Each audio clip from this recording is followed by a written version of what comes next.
Assalamualaikum warahmatullahi wabarakatuh.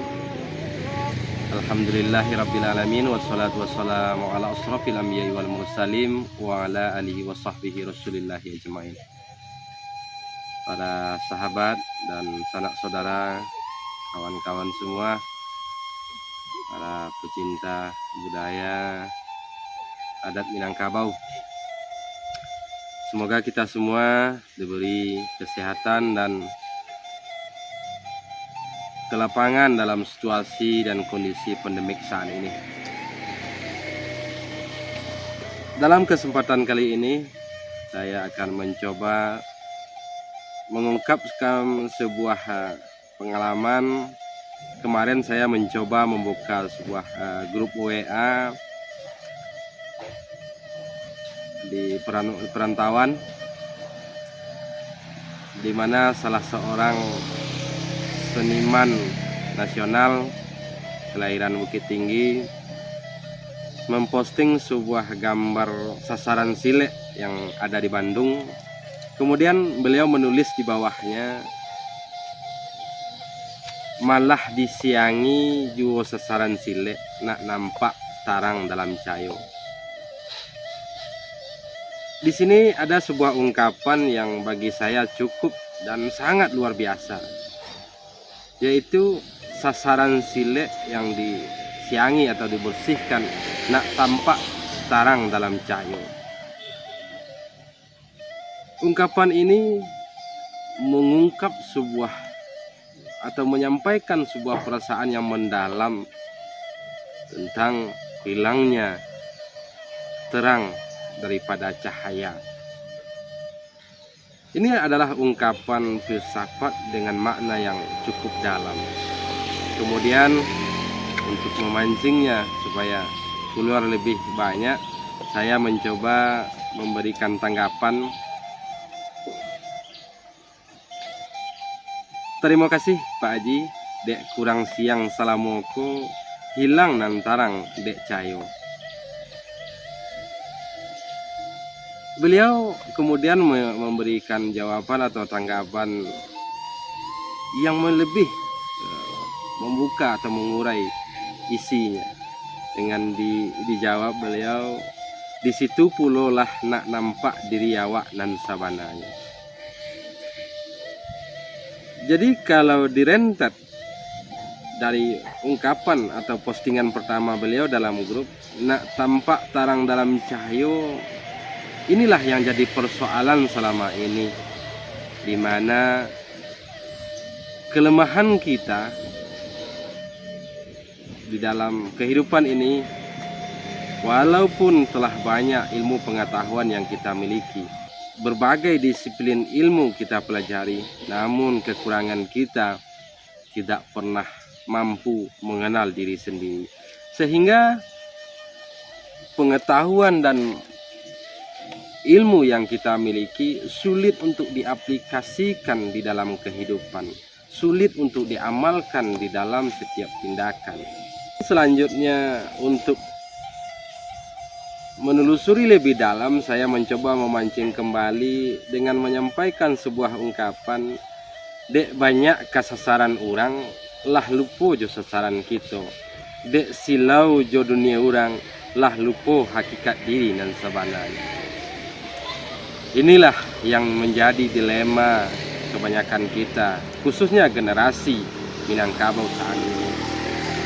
Sesungguhnya leluhur kita telah mewariskan berbagai konsep pengetahuan yang lengkap dari segala sisi, dari segala sudut pandang, yang dirumuskan sesuai pengalaman. Namun kita terlena dengan kenyataan, kita terlena dengan keadaan di mana kita lebih menyukai produk-produk orang lain daripada produksi kita sendiri.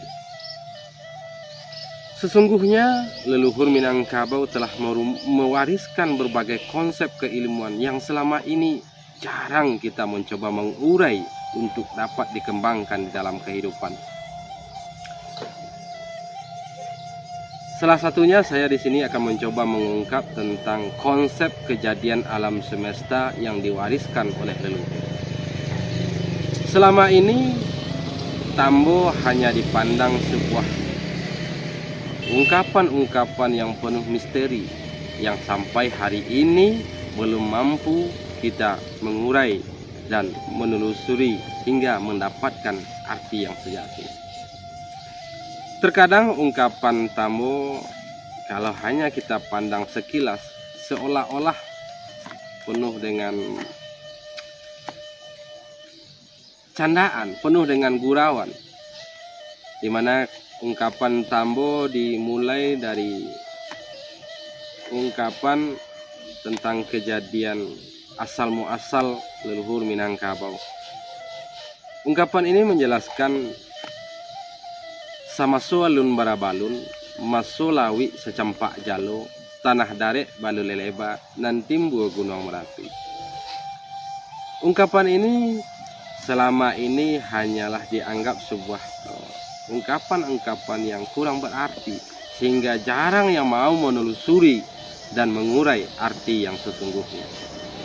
Sebenarnya ungkapan ini menjelaskan tentang cikal bakal segala sesuatu, asal muasal kejadian alam semesta yang digambarkan dalam ungkapan lawi secampak jalo. Artinya alam semesta masih berada dalam satu titik, satu himpunan, satu kesatuan, yang di dalamnya juga ada daratan yang ketika itu belum nyata, yang diungkapkan dalam ungkapan tanah darek balu leleba. Kemudian ada ungkapan yang mengatakan nan timbu gunung Merapi. Kalau kita mau menelusuri tiga ungkapan ini, maka kita akan mampu memahami konsep kejadian alam semesta, di mana lawi secampak jalo, tanah darek balu leleba, kemudian nan timbu gunung Merapi mengisyaratkan tentang proses kejadian alam semesta, di mana zat air, zat tanah yang masih menyatu dalam kesatuan kemudian diproses dengan panasnya api. Ini adalah bahasa isyarat yang kalau kita coba mengkaji secara ilmiah, maka kita akan memahami konsep kejadian alam semesta.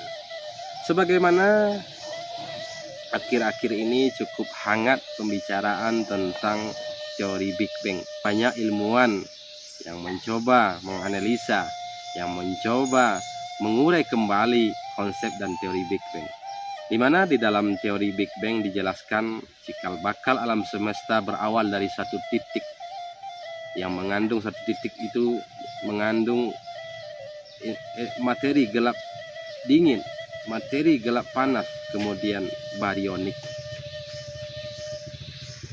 Karena terlalu padat dan panasnya titik sesuatu tersebut, sehingga terjadilah ledakan besar yang cikal bakal kejadian alam semesta dengan proses hasil dari kajian atau penelitian tentang teori Big Bang. Sesungguhnya hal ini telah lama diungkapkan dalam ungkapan Tambo, tapi sayang kita selama ini tidak mencoba memahami, tidak mencoba mengurai maksud dan tujuannya. Di dalam Tambo hal ini sangat jelas disampaikan sebagaimana yang telah dicoba uraikan tadi. Jadi dengan ungkapan lawi secampak jalo, tanah darek balu leleba, dan timbu gunung Merapi, ini adalah sebuah kajian ilmiah yang disimpulkan dalam sebuah ungkapan. Bagaimana prosesnya? Disinilah kita perlu mengkaji apa kandungan materi yang ada di air yang disyaratkan dalam lawi secampak jalo. Kemudian apa materi yang ada di tanah, kemudian sebagai api yang disyaratkan dan pun tumbuh gunung Merapi sebagai proses kejadian alam semesta. Allah Subhanahu wa Ta'ala juga menjelaskan di dalam Al-Quran, dalam surat Al-Anbiya, Allah Subhanahu wa Ta'ala berfirman, sesungguhnya langit dan bumi itu dahulunya satu, kemudian kami pisahkan antara keduanya, dan kami jadikan air sebagai cikal bakal sesuatu hal yang hidup. Perlu ini dikaji lebih dalam untuk memahami hakikat dan tujuan sesungguhnya dari setiap perwarisan, sehingga kita mampu mengembangkan berbagai ilmu pengetahuan yang bermanfaat dalam kehidupan. Demikian, mudah-mudahan penyampaian sekilas ini bermanfaat dan menjadi pintu atau celah bagi generasi muda untuk mengkaji dan memahami lebih dalam. Demikian, mohon maaf salah kata. Wabillahi taufiq wal hidayah. Assalamualaikum warahmatullahi wabarakatuh.